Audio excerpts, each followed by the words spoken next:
어제 인터뷰에서 가장 중요한 것이 뭐냐라고 하면서 본인이 딱 집어낸 게 있습니다. 그 영상도 잠깐 보고 말씀 나누겠습니다. 이 전체 내용은 스픽스의 역전의 용사들인가요? 네, 예. 유튜브 채널 스픽스의 역전의 용사들에 출연했습니다. 이 프로그램을 찾아서 보시면 전체 한 1시간 30분여 되는데 자세한 얘기 나와 있는데 그중에서 강혜경 씨가 했던 해명과 주장 중에 해명이라보다는 설명이죠. 예, 이분은 처음으로 본인 입장에 관해서 설명을 한 거죠. 대선이 끝난 후에 자 그러면 정산서 뽑아봐라 해가지고 정산 내역을 쭉 뽑았다는 거예요. 그게 3억 6천이었고 네. 이 정산 서류도 지금 여전히 있다는 거예요. 그래서 그걸 들고 갔는데 3억 6천만 원 받아야 될 거 아닙니까? 지역의 업자이고 후보는 당선이 됐잖아요. 네. 그러면 이제 선거 이게 정치 작업에 해당된단 말이죠. 정치에 필요한 선거 운동이니까 그 여론조사니까. 그러면 돈을 받아왔어야 되는데 돈을 안 받았다. 근데 이 강혜경 씨가 이야기로는 돈을 안 받고 공천을 받아왔구나. 자, 3억 6천 돈을 받아와야 되는데 돈을 못 받고 공천을 받아왔다. 이게 얼마나 김갑수님 심각한 문제입니까? 채무를 일종의 채무죠. 예. 일종의 채무를 이제 국회의원 자리로 해결해 줬다. 예. 그 매관매직이라는 게 조선조 때 있었던 얘기 같은데 이 현실로 벌어진 거예요. 저도 어제 아주 공교롭게요. 그 거의 실시간으로 그냥 탁 이게 걸려서 하는 줄도 모르고 있다가 전체를 다 들었는데 강혜경 씨가 말을 하는 스타일이 꼭 이 진보 그 지지자들이 원하는 대로 답변하는 게 아니라 자기가 겪은 일의 사실관계를 그냥 얼개를 쭉 말하는 그런 거더라고요. 근데 얼마나 더 많은 디테일을 알고 있는지 그거는 이제 앞으로 지켜봐야 되겠지만요. 저는 강혜경 씨에게 좀 이 한 가지 더 부탁을 하고 싶은 게 있는데 이분도 자기가 얘기할 수 있는 선에서 얘기할 거 아니에요. 대신 디테일을 좀 많이 흘려줬으면 좋겠어요. 몇 월 며칠 어떤 식당이나 어떤 맥주집이나 어떤 공간에서 무슨 직접 표현을 그대로 코테이션 하듯이 따갖고 그대로 알려주는 듯이 그렇게 얘기를 해줬으면 좋겠는 게 사실 우리가 궁금한 거는 김건희 씨가 얼마나 뒤에서 작용을 했는지 그다음에 명태균 씨가 실제로 대통령 부부 내지는 여타 유력 정치인들을 어떻게 움직였는지에 대한 사실의 조각들을 강혜경 씨 입을 통해서 알고 싶은 거거든요. 어쨌든 지금 질문하신 내용이 공짜 여론조사를 해주고 그 대가로 국회의원 자리 공천해줬다라는 게 여기서는 지금 움직일 수 없는 사실 같아 보이거든요. 현재까지 이제 진행된 걸 보면 이거를 어떤 법률로 처벌할 수 있는 건지 좀 변호사 좀 조력을 받고 싶어요. 네. 근데 강혜경 씨는 개인이잖아요. 네. 사실 그렇기 때문에 이 책임도 본인이 오롯이 져야 되고 대한민국의 가장 모든 사람들이 집중하고 있고 또 사실은 지역 자체가 보수의 텃밭이고 이래서 사실 정말 대단한 용기를 내신 거고 이분을 좀 지켜줄 수 있는 뭐 당이라든지 뭐 이런 좀 그런 조력자가 필요해 보이는데요.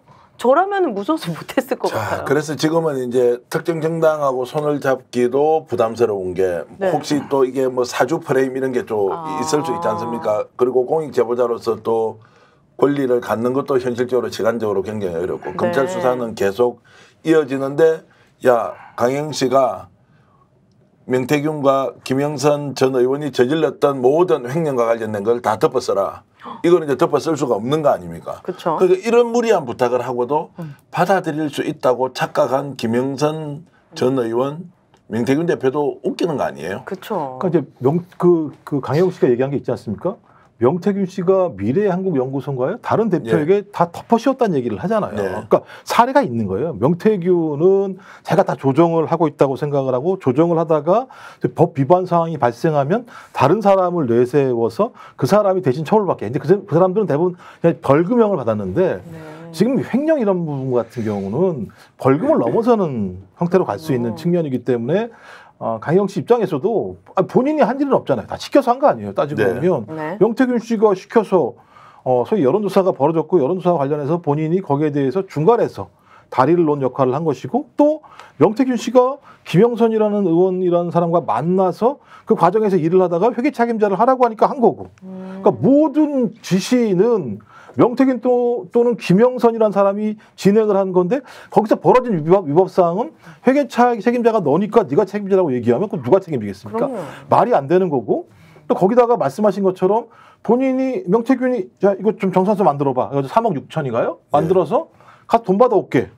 라고 했으니까 그걸 돈을 받아오게 되면 자기 회계 처리가 아무런 문제가 없게 되는 거잖아요. 네. 근데 가서 돌아와서 돈을 안 가지고 갑자기 자 이동해서 선거운동 준비해라라고 얘기를 하는 상황이니까 선거운동은 선거운동대로 해야 되고 회계 책임자로서 본인은 또 선거법상 뭐 예를 들면 뭐 정치자금 부정수수 문제나 공직선거법 위반 사례가 되는 걸 본인도 알 테니까 그냥 회계 책임자 하면 교육 받아요. 뭐뭐뭐가 문제인지에 대해서 이런 매우 예를 들면 고통스러운 상황들이 계속 이어졌을 거다라는 생각이 드는 것이고 저는 그런 어떤 그런 과정에 대한 내용과 본인 스스로 느꼈던 아니 아무리 우리가 보수적인 정당이지만 이런 식의 정치가 횡행하면 되겠어라고 하는 정의로운 생각 이 두 가지가 결합돼서 저희 공익적인 제보를 그것도 얼굴을 드러내겠다라는 측면에서 우리 사회가 이런 사람들을 보듬어주지 않는다면 맞아. 앞으로 누가 맞아요. 누가 공익적인. 이런 예를 들면 본질적인 내용에 대해서 국민들에게 공개할 생각을 하겠어요? 그러면 계속 악은 계속 어둠 속에 숨어서 더 창궐할 수밖에 없는 상황이 벌어지기 때문에 네. 뭐 이건 좀 우리가 지켜줘야 될 대목이라는 생각이 듭니다. 그러니까 이제 왜 3억 6천을 못 받아왔느냐고 엄청 따졌대요. 왜냐하면 여론조사 회사에서 조사를 했는데 돈을 안 가져오니까 당장 굶어 죽게 되잖아요.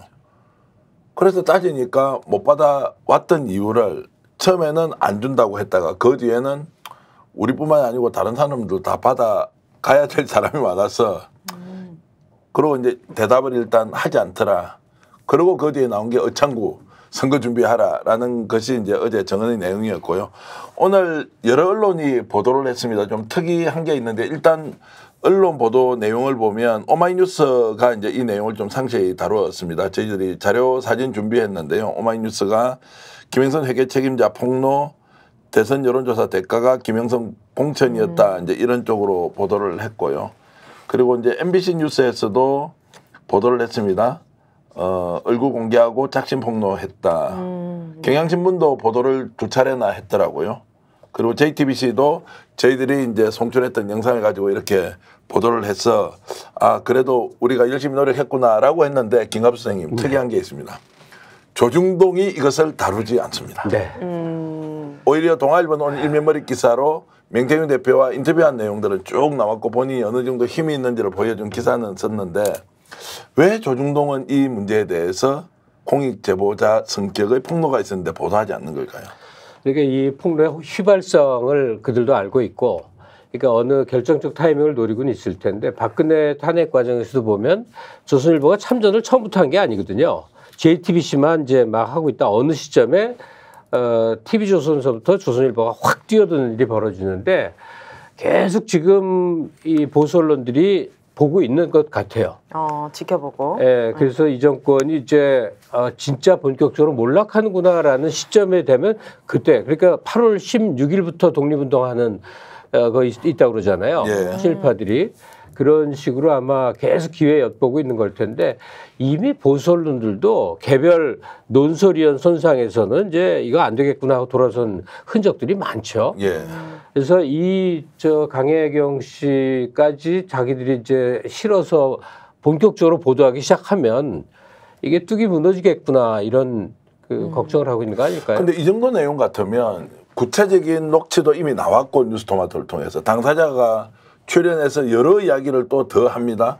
그러면 조중동이 아무리 보수 언론이라고 하지만 여기에서 일단 따라는 쓰고 또 대통령실의 반응이 뭔지 명태균도 다 취재를 하고 있으니까 그 사람의 의견이 무엇인지 이렇게 좀 같이 취재해서 공개하면 되는 거 아닌가요? 제가 볼 때는 바랄 걸 바라셔요. 아니 그렇다 하더라도 그러니까 지금까지 사건이 계속 터졌는데 계속 조중동은 이 사안과 관련해서 나오는 부분에 대해서 보도한 적이 거의 없어요. 실제적으로요. 그리고 지금 아까 아까 제가 말씀드렸던 게 채널 A가 시작을 하는 거예요. 채널 A가 보도한 건데 날 잡으면 한 달 만에 대통령이 탄핵될 텐데 감당되겠나? 감당되면 하라. 이런 내용을 채널 A가 3일 동안 동행했다는 거예요. 채널 A도.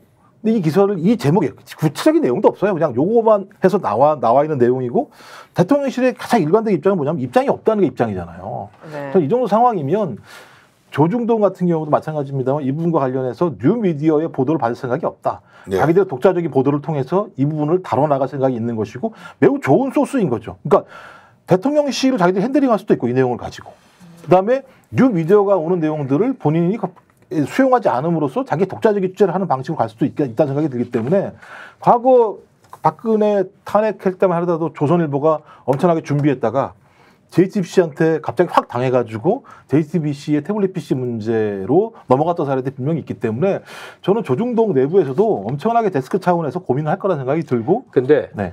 지금 조선일보는 뭘 하고 있겠는가 추측은 가는 바가 있어요. 뭐예요? 오늘 낮에 보도에서 저도 봤는데 최재형 목사 있지 않습니까? 그분이 이 여러 가지를 쏟아내니까 TV조선이 지금 필사적으로 최재형 목사의 뒤를 쫓고 있다는 거 아니에요? 미국의 출신 학교들 그다음에 그 동포사회들 이게 뒤지면서 뭘 흠집을 낼 수 있을까 이걸 찾아내는 거예요. 마찬가지로 이 강혜영 씨가 지금 이렇게 언론에 대고 폭로를 한 순간부터 조선일보의 민환 기자들은 기민하게 강혜영 씨에게 뭐가 뒤고 구린 게 있는가. 그러니까 이걸 드러내므로 해서 강혜영 씨가 입장에 곤란해질 거리가 뭔가를 열심히 추적하고 있고 그게 이제 언론이 할 일이라고 생각하고 있을 거라는 생각이 들어요. 그냥 가만히 있는 게 좋겠네요. 뭐 그러니까 메신저 할 거예요. 공격이 네. 보수 언론사들이 평소부터 해왔던 일이니까요. 아마 제 판단에 지금 강희경 씨가 우리 방송 보고 계실 테고요. 용기 있는 결단 감사드린다는 말씀과 함께 명태균 대표도 이 방송을 보고 있다고 네. 저는 확신합니다. 스픽스는 말하는 언론입니다. 대세는 유튜브, 그중에서 스픽스. 좋아요, 댓글, 구독, 알림 설정. 여러분이 저희를 사랑해 주시고 우리가 여러분을 사랑하는 4가지 방법입니다.